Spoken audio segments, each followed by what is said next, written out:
인사하겠습니다. 사랑합니다. 축복합니다.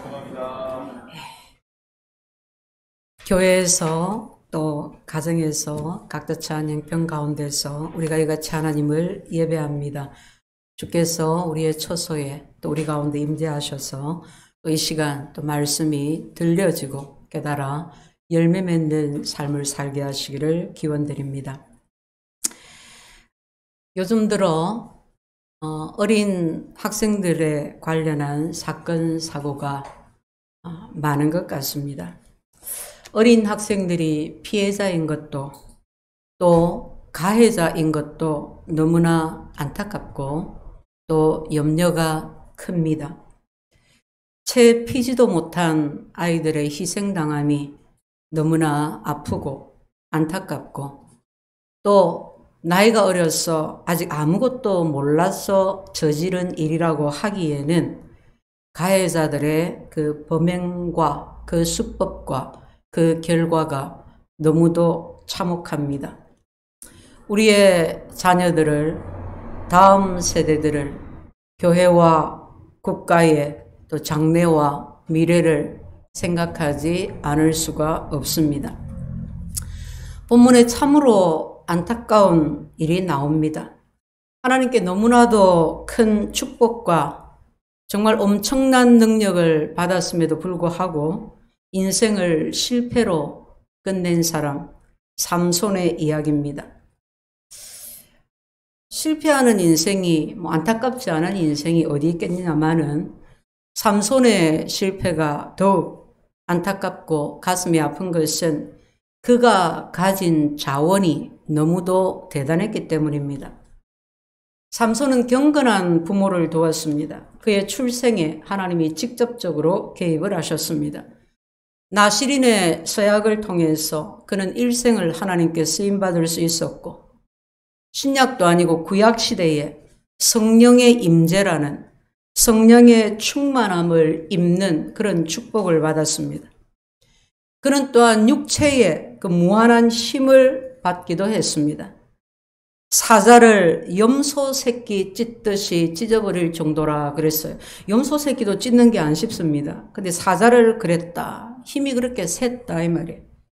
당나귀 뼈 하나로 1000명이 넘는 블레셋 사람을 쳐 죽였고 기둥을 뽑아서 집을 무너뜨릴 만큼 힘이 대단했습니다. 그리고 오늘날은 육체적인 힘을 그렇게 대단한 것으로 보지는 않는 것 같습니다. 당시에는 힘이 곧 남자다움이었습니다. 삼손에게 임하신 하나님의 능력과 자원을 말하자면 그는 정말 세상에서 부족한 것이 하나도 없는 사람이었습니다. 하나님께 엄청난 능력을 받은 사람, 축복을 받은 사람. 우리가 이런 사람을 부러워하지 않습니까? 삼손이 이런 복을 받았습니다. 그러면 삼손만 이런 복을 받았을까요? 저와 여러분은 어떻습니까? 우리는 예수 그리스도의 보혈로 하나님의 자녀가 되었습니다. 모든 죄를 사함받았습니다. 다시는 죄의 정죄함을 받지 않습니다.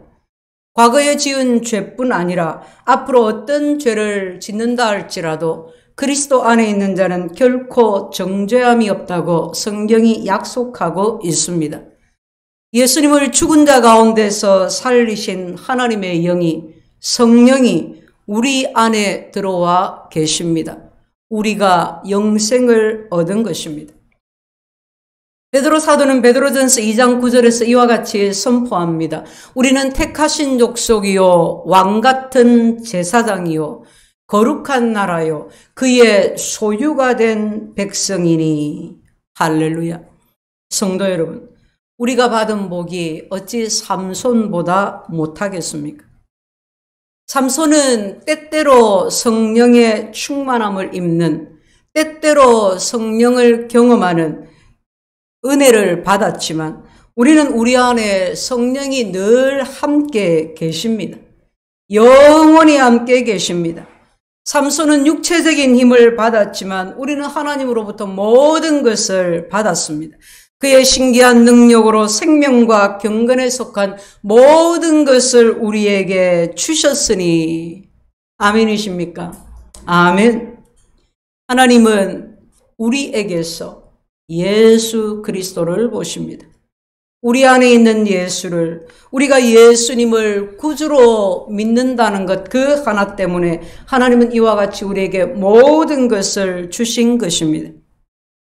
그런데 여러분, 놀랍게도 그렇게 큰 능력과 축복을 받았던, 그렇게 엄청난 자원을 가졌던 삼손이 결국 실패했습니다. 오늘날 우리 그리스도인들 중에도 삼손처럼 큰 복을 받았음에도, 넘치는 자원을 가졌음에도 실패하는 사람이 너무나도 많습니다. 자, 삼손의 마지막 모습입니다. 16장 21절, 우리가 읽은 본문 그 다음 절입니다. 블레셋 사람들이 그를 붙잡아 그의 눈을 빼고 끌고 가사에 내려가 놋줄로 매고 그에게 옥에서 맷돌을 돌리게 하였더라. 얼마나 비참합니까? 태어날 때부터 이런 모습이었으면, 태어날 때부터 종이고 태어날 때부터 보지 못하고 그런 모습이었으면 덜 비참했을 텐데, 한때 블레셋을 벌벌 떨게 했던 큰 용사 삼손이 이렇게 전락했습니다. 왜 이렇게 되었을까요? 왜 이렇게 비참하게 되었을까요? 어떤 분들은 들릴라 때문이야. 벌써 그렇게 들릴라가 또 오르기도 할 겁니다. 16장 4절에 보면 들릴라라는 여인이 등장합니다. 16장 4절, 이후에 삼손이 소랫골짜기에 들릴라라 이름하는 여인을 사랑하며, 삼손하고 어떤 관계냐? 삼손이 그를 사랑했다. 사랑하는 여자다. 그런데 여기 이후에라고 되어 있습니다. 들릴라를 사랑하게 된 것이 처음 있는 일이 아니라는 말입니다. 들릴라를 사랑하기 전에도 이와 비슷한 일들이 있었다는 것입니다. 여러분, 16장 1절에 보면 삼손이 가사에 가서 거기서 한 기생을 보고 그에게로 들어갔더니, 아주 짧고 간단한 평범한 문장입니다. 어떤 판단도 내리지 않습니다. 그냥 삼손이 가사에 가서 한 기생을 찾아갔다 하는 사실을 아주 담담하게, 담백하게 말하고 있습니다. 하나님의 약속을 받은 나실인이, 하나님의 능력이 함께하고 있던 사사 삼손이 기생과 동침한 사건쯤은 별일 아니기 때문에 이렇게 기록한 것일까요? 남자들이 당시에 창녀촌 찾아가서 창기와 잠자리 같이 하는 것이 관습이라서, 남자니까 삼손같이 영웅호걸이 여자마다 하냐, 별 흠도 아니기 때문에 그런 것일까요? 아니요, 그렇지 않습니다. 성경이 이렇게 단순하게 이 일을 서술한 것은 그것을 통해서 오히려 한 가지를 지적하기 위해서입니다. 그것은 곧 삼손이 기생을 찾는 일이 이미 자기 삶의 습관이 되어 있었다는 것입니다. 삼손이 가사에 가서 거기서 한 기생을 보고 그에게로 들어갔더니, 이것은 삼손의 습관을, 감추어진 습관화된 생활이었습니다. 지금까지 삼손은 승승장구해 왔습니다. 누구도 흉내낼 수 없는 힘으로 블레셋을 물리쳤습니다. 이스라엘을 20년 동안 다스리는 사사였습니다. 그럼 사람들이 그를 얼마나 부러워했겠어요? 적들은 또 얼마나 그를 두려워하고 무너뜨리고 싶었겠습니까? 그는 성공한 사람이었습니다. 명예도 가졌고 인기도, 부도, 지위도 그를 따를 자가 없었습니다. 그러나 그의 성공 이면에는 아무도 모르는 어두움이 있었습니다. 그는 정욕을 사랑했고 그래서 아무도 모르게 창녀촌을 드나들었습니다. 희생을 찾아간 장소가 가사입니다. 가사는 블레셋의 주요 도시 중 하나입니다. 얼굴이 알려진 곳, 내 동네에서는 안 되니까 멀리 가는 거예요. 남의 동네 가는 거예요. 나를 모르는 사람들이 있는 곳에, 드러나지 않는 곳에 가는 거예요. 블레셋에 가서 은밀하게 즐긴 것입니다. 삼손은 그렇게 장녀촌을 드나들다가 들릴라를 만나게 되었습니다. 그를 사랑했다고 합니다. 그 결과는 파멸이었습니다. 그러나 그의 삶은 이와 같이 들릴라를 만나기 전부터 이미 무너지고 있었습니다. 성도 여러분, 삼손이 누굽니까? 경건한 부모의 기도를 통해서 하나님이 기적적으로 개입하셔서 태어난 사람입니다. 태어나면서부터 나실인이었습니다. 그는 누구보다도 하나님 편에서 살도록 부르심을 받았습니다. 그리고 처음에는 그렇게 살았습니다. 하나님은 그에게 능력을 더해 주셨습니다. 이스라엘의 사사가 되어서 하나님의 놀라운 일들을 이루었고 이 땅에서도 그는 존귀와 영광을 얻었습니다. 그러나 어느 순간부터 그는 자기도 모르게 무너져 가고 있었습니다. 자신에게 있는 능력이, 자랑이, 영광이 하나님께로 왔다는 것을 잊었습니다. 스스로 잘난 줄 알았습니다. 자기 마음대로 힘을 쓰기 시작했습니다. 블레셋 여인을 아내로 맞아들였습니다. 그것도 모자라서 계속해서 블레셋 창녀촌을 드나들었습니다. 여러분, 이것이 이후에 담겨 있는 뜻입니다. 그가 하나님을 떠나서 무절제하고 정욕에 사로잡혀서 방종해서 살더니 이후에 들릴라를 만납니다. 그리고 눈이 뽑히는 비극을 맞았습니다. C.S. 루이스는 지옥으로 가는 길은 결코 벼랑이 아닙니다. 그 길은 완만한 내리막길입니다. 사람들은 그 길을 기분 좋게 걸어갑니다. 라고 말했습니다. 여러분, 우리 중에 주변에 다 돌아봐도 대한민국 전 세계를 다 봐도 갑자기 망하는 사람이 없습니다. 사람들이 갑자기 망했다가 그러죠. 갑자기 망했다, 갑자기 망한 것처럼 보이지만 그것은 결과지. 사실은 그 이전부터 망하도록 이미 수많은 일들이 그의 삶 속에 일어나고 있었던 겁니다. 삼손이 그랬습니다. 삼손이 들릴라를 만나고 나서도 갑자기 망하지 않았습니다. 들릴라의 요구에 꽤 오랫동안 삼손은 버텼습니다. 들릴라가 삼손이여, 그대의 그 큰 힘의 근원이 어디냐? 어디서 힘이 나냐? 뭐 먹고 그래 힘이 나냐? 뭘 했냐? 물어봐요. 그러니까 이제 삼손이 푸른 칡넝쿨 7가닥으로 뇌를 묶으면 된다. 그랬더니 들릴라가 블레셋 군사들을 집 앞에 딱 배치해 놓고 칡넝쿨로 삼손을 묶었습니다. 그리고 깨웁니다.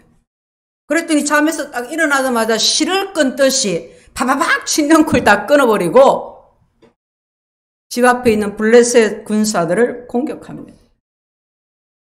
그 다음에 들릴라가 또 묻습니다. 삼손이여, 그대의 힘의 근원이 무엇이냐? 그래서 삼손이 뭐라 합니까? 새 줄로 나를 묶으면 된대. 새 것으로. 그것도 소용없죠. 그런데 이 들릴라가 포기하지 않습니다. 치료합니다. 또 묻습니다. 그러니 삼손이 하는 말이 머리카락 7가닥을 날실에 묶으면 내 힘이 다 없어진다 그랬어.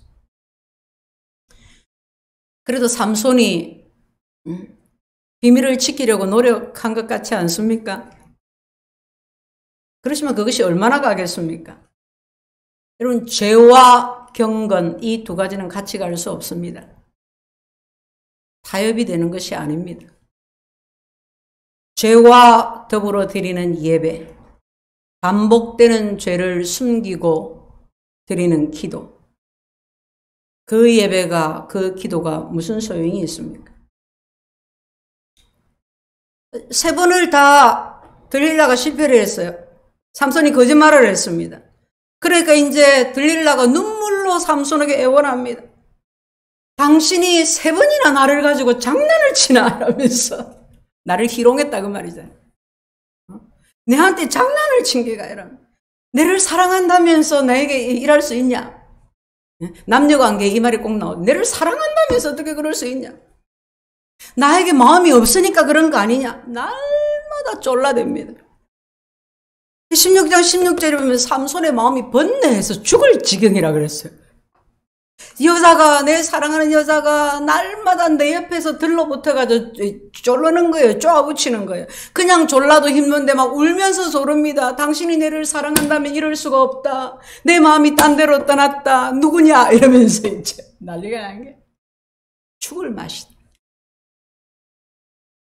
마침내 삼손이 자기 힘의 비밀을 들릴라에게 말하고 맙니다. 삼손이 잠들었을 때 아마 술을 많이 먹었겠죠. 그의 머리카락을 다 밀어버립니다. 그러자 삼손에게서 힘이 떠나갑니다. 여러분 한번 생각해 보십시오.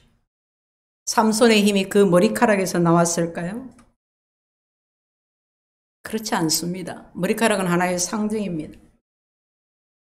들릴라가 삼손의 머리를 미는 순간 하나님이 삼손의 곁을 떠나신 것입니다. 20절 말씀에 여호와께서 이미 자기를 떠나신 줄을 깨닫지 못하였더라. 저는 삼손의 이야기 중에서 이 대목이 가장 슬픈 대목, 슬픈 장면인 것 같습니다. 여호와께서 이미 자기를 떠나신 줄을 깨닫지를 못하더라. 삼손이 블레셋 군사들에 잡혀가서 눈을 뽑히는 것보다도 더 슬프고 더 비참한 것이 바로 이것입니다. 하나님이 나를 떠나셨다. 하나님의 영이 나를 떠나셨다.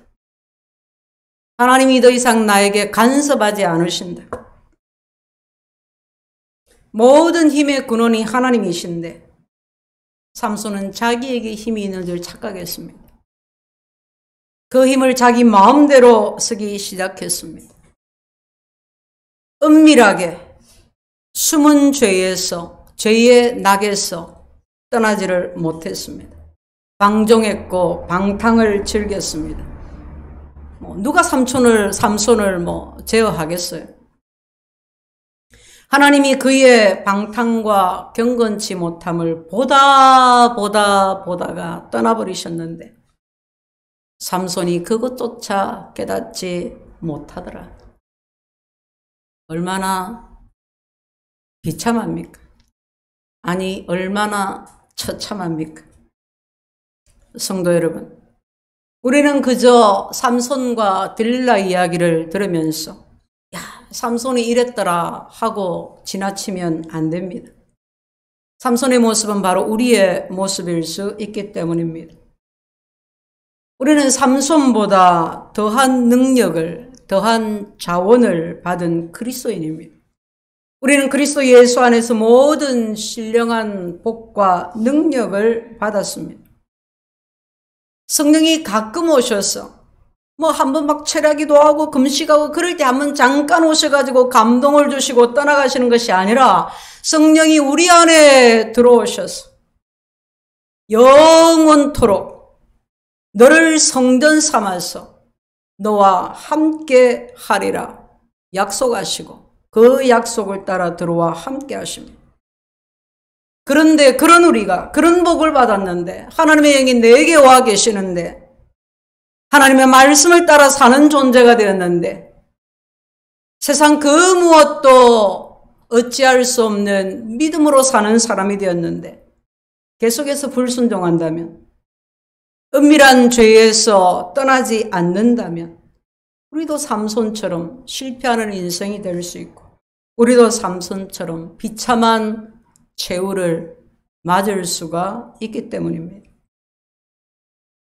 로마서 6장 13절에 이같이 말씀합니다. 너희가 육신대로 살면 반드시 죽을 것이로되 영으로서 몸의 행실을 죽이면 살리니. 구원을 잃어버린다는 말이 아닙니다. 이 땅에서 하나님의 능력을 잃어버린 채 산다는 것. 생명력이 없이 산다는 것. 생명 없는 삶, 열매 없는 삶을 산다는 것. 오히려 이 세상에 치여서 사로잡혀서 살아간다는 것. 그럼 어떤 결과겠습니까? 비참한 최후를 맞을 수밖에 없는 겁니다. 우리는 어떻게 하면 이런 실패를, 어떻게 하면 이런 비참한 최후를 안 맞을 수 있을까요? 우리는 어떻게 살면 삼손처럼 되지 않을 수 있을까요? 우리는 어떻게 경건하고 거룩하고 하나님께 쓰임받는 삶을, 거룩한 정말 축복의 그런 인생을 살 수가 있을까요? 그 첫 번째는 반복된 죄에서 떠나야 합니다. 여러분, 어떤 사람도 하루아침에 망하는 법은 없습니다. 사람들이 그러잖아요. 하루아침에 꽃이 피었다. 그런 법은 없습니다. 하루아침에 부자 되었다. 그런 법 없습니다. 하루아침에 권력을 잡았다. 그런 법이 없다 이 말입니다. 또 그러지요. 사람이 하루아침에 변했다. 하루아침에 망했다. 하루아침에 무너졌다고 그렇게 말합니다. 그러나 여러분, 그런 법은 없습니다. 조금씩 변해갔고, 조금씩 나빠졌고, 조금씩 무너져 갔던 것입니다. 그 조금씩이 모여서 하루아침이 된 것입니다. 은밀하게 숨어있던 죄, 드러나진 않지만 반복된 그 죄로 인해서 삼손이 결국 무너졌습니다. 우리도 그럴 수 있습니다. 우리에게도 그런 죄가 있을 수 있습니다. 겉으로는 드러나지 않지만, 드러난다 해도 그렇게 큰 잘못된 것처럼 보이지 않지만, 그러나 보이든 보이지 아니하든 죄는 죄입니다. 사람마다 죄의 양상이 좀 다르죠. 끌리는 것이 다르다는 말입니다. 어떤 사람은 돈에 대해서는 굉장히 유혹을 받지 않는데 이성에 대해서는 유혹을 받을 수 있습니다. 어떤 사람은 술에 끌리고, 어떤 사람은 남을 해치고 비방하는 말에 끌리고, 계속 술로 인해서 죄를 짓고, 말로 인해서 죄를 짓고, 그죠? 정욕 때문에, 돈 때문에 계속 죄를 짓는 거예요. 성도 여러분, 우리를 죄로 이끌어가는, 우리를 반복해서 죄를 짓게 하는 그것이 무엇이든지 간에 그것을 멀리 해야 합니다. 돌아가야 하고 끊어내야 합니다. 삼손처럼 되고 싶지 않다면, 여러분, 사람이 고생을 해도 끝이 좋아야 되는데, 그죠? 최후가 이렇게 되면 어떻게 합니까? 우리는 하나님의 약속 안에서 하나님의 주신 복 가운데서 살아야 합니다. 고난과 시련 속에서도 우리는 믿음을 지키고 믿음으로 살아 열매 맺는 삶을 살아야 합니다. 영원하신 주님을 바라보고 영원한 주의 나라를 바라보고 거룩을 추구해야 합니다. 경건한 삶을 살아야 합니다. 그러려면 우리의 삶 속에서 반복되고 있는 그 죄를 끊어버려야 합니다. 하루아침에 끊지 못할 수 있습니다. 혼자 힘으로 안 될 수 있습니다. 기도하십시오. 성령 하나님께 도움을 구하십시오. 여러분, 성경을 보세요. 입으로 자꾸 죄를 지으니까 내 입에 파수꾼을 세워달라고 기도하잖아요. 응? 내가 자꾸 저걸 보고 죄를 지으면 저걸 안 볼 다른 방치를 만들어야 돼. 그 길로 가면 나쁜 걸 보면 다른 길로 돌아가야 돼요. 솔직하게 자기 죄를, 자기 오물을 자복하고 강구해야 합니다.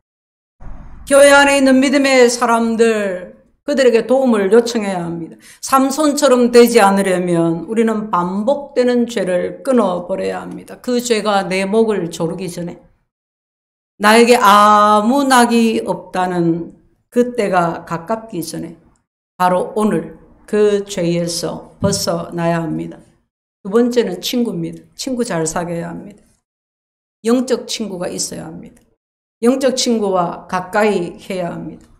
여러분, 들릴라가 3번이나 삼손을 해치려고 했어요. 그냥 둘이서 뭐 장난치고 농담한 정도가 아니에요. 블레셋 군사가 딱 와서 잡아가려고 하고 있었어요. 그런데도 삼손이 들릴라를 찾아갔습니다. 아마 굉장한 매력이 있었겠죠? 자기 목이 걸린 일인데, 나시린의 소원을 드린 나시린인데, 여러분 3번이나 똑같은 일을 당했으면 아, 이건 아니구나. 이 여자와 끊어야 되겠구나. 정신 차려야 되겠구나. 그래야 되잖아요. 들릴라를 막 너무 사랑했어. 그리고 들릴라가 내가 당신을 사랑하는데 당신이 나를 사랑한다면서 이럴 수 있느냐? 사랑을 이야기하는데 그 사랑이 진심이었을까요? 진심인데 어떻게 블레셋에 내줘요? 자기 사랑하는 사람을. 삼손을 블레셋에 넘겨주기 위해서 온갖 수단을 다하는 그의 실체를 봐야지. 3번이나 그랬으면 봐야지. 그리고 끊었어야지. 그런데 계속 들릴라를 찾습니다. 결국 파국을 맞았습니다. 우리도 그렇지 않습니까? 아, 이건 아닌데. 내가 이러다 가면 혼나지. 이러면 망하지. 하나님 앞에 크게 혼날 거야. 하나님이 떠나시면, 감동하시지 않으시면 어떡해? 이러다가 큰일 나. 아, 이런 생각, 이런 마음이 들어요. 그죠? 그럴 때 어떻게 하냐. 친구 관계가 어떻습니까? 영적으로 파국을 맞은 사람들을 보면 되게 한 가지 특징이 있어요. 그들 주변에 영적으로 성숙한 친구가 없어. 걱정해주고 기도해주고 염려해주고 충고해주고 하는, 영적으로 판단해줄 수 있는 그런 친구가 없어. 사랑하는 성도 여러분, 여러분의 친구 관계는 어떻습니까? 여러분의 친구 가운데, 여러분의 주변에 진정으로 하나님을 사랑하고 깊이 기도하는 사람 한 명이라도 있습니까? 그 사람과 깊은 교제를 나누고 있습니까? 그들에게서 선한 영향을 주고받고 있습니까? 혹 여러분 주변에는, 여러분 친구들은 세속적이고 정욕적인 사람들, 맨날 뭐 주식 이야기나 하고 비트코인 이야기나 하고 막 세상의 쾌락만을 쫓는 사람들. 야, 뭐 별거 있나? 짧은 세상 한 번 왔다 가는 인생인데 남 안 해본 것, 남 해본 것 다 해봐야지. 재밌는 것, 자극적인 것, 좋다 하는 것, 쾌락적인 것을 쫓아가는 사람들. 하나님을 모르고 하나님의 법도 모르고 하나님을 알려고도 하지 아니하고 자기만을 위해 사는 사람들. 여러분 주변에 보세요. 내가 자주 얘기하고 자주 만나고 시간을 함께하고 내 주변에 가깝다고 생각하는 친구들이 어떤 사람들인가? 용사 삼손이 한 여인을 끊지 못하고 그 정욕을, 그 죄를 끊지 못하고 만나다가 끝내 무너졌습니다. 여러분, 그래서 교제가 중요합니다. 영적으로 힘이 있는 사람들과 교제해야 합니다. 우리 모두 영적으로 건강하고 힘이 있기를 축복합니다. 우리 교회가 말씀과 성령의 감동이 있는 교회, 영적으로 힘이 있는 교회이기를 축복합니다. 우리가 다 하나님의 말씀에 열려 있고 우리가 서로 간의 예배의 은혜와 감동이 흘러나갈 수 있기를 축복합니다. 우리가 다 영적 존재입니다. 우리는 서로에게 영향을 받습니다. 이런 우리가 누구와 어떤 사람과 어떤 예배자들과 예배하느냐에 따라서 예배의 감동이 달라지잖아요.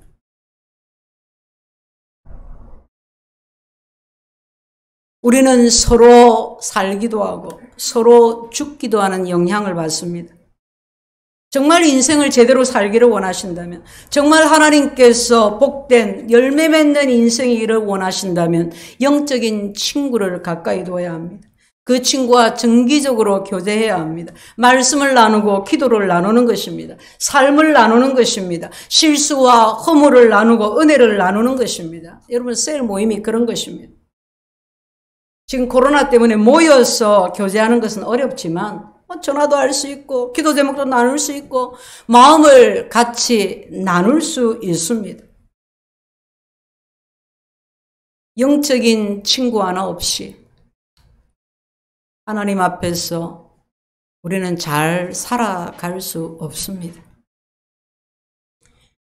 한 가지 더 말씀합니다. 세 번째, 하나님과 친밀해야 합니다. 하나님과 좀 더 친해야 된다 이 말이에요.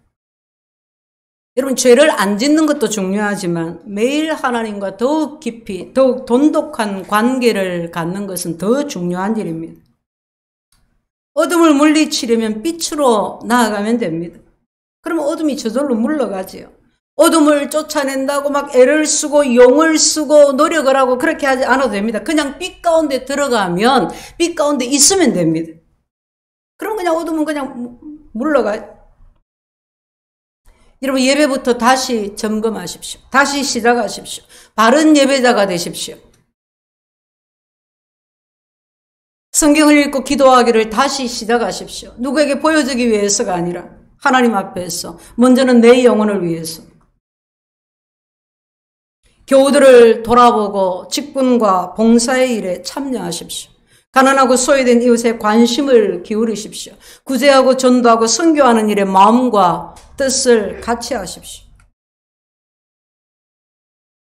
이 코로나가 하나님과의 관계를 더 깊이, 더 돈독하게 하는 다시 없는 기회가 되게 하십시오. 다시 시작하는 겁니다. 제대로 그리스도인의 일상을 살아보는 겁니다. 그리스도인의 일상이란 하나님과의 관계성에 있습니다. 하나님과 친밀할 때 축복의 삶을 삽니다. 열매 맺는 삶을 삽니다. 예배에, 말씀에, 기도에, 봉사에, 헌신에 하나님이 함께 하십니다. 하나님의 친밀함이 그곳에 있습니다. 여러분의 삶에, 여러분의 모든 말과 행위에 하나님의 친밀함이 계시기를 축복합니다. 사랑하는 성도 여러분, 우리 모두 하나님의 큰 능력과 엄청난 자원을 가졌지만 끝내 비참한 최후를 맞은 삼손같이 되지 아니하고 반복되는 습관적인 죄, 은밀한 죄에서 돌이키고 영적 친구를 가까이 하고 하나님과 더 친밀해서 축복의 열매를 맺으면서 하나님께 영광을 돌리며 살아가게 되시기를 주의 이름으로 축원드립니다.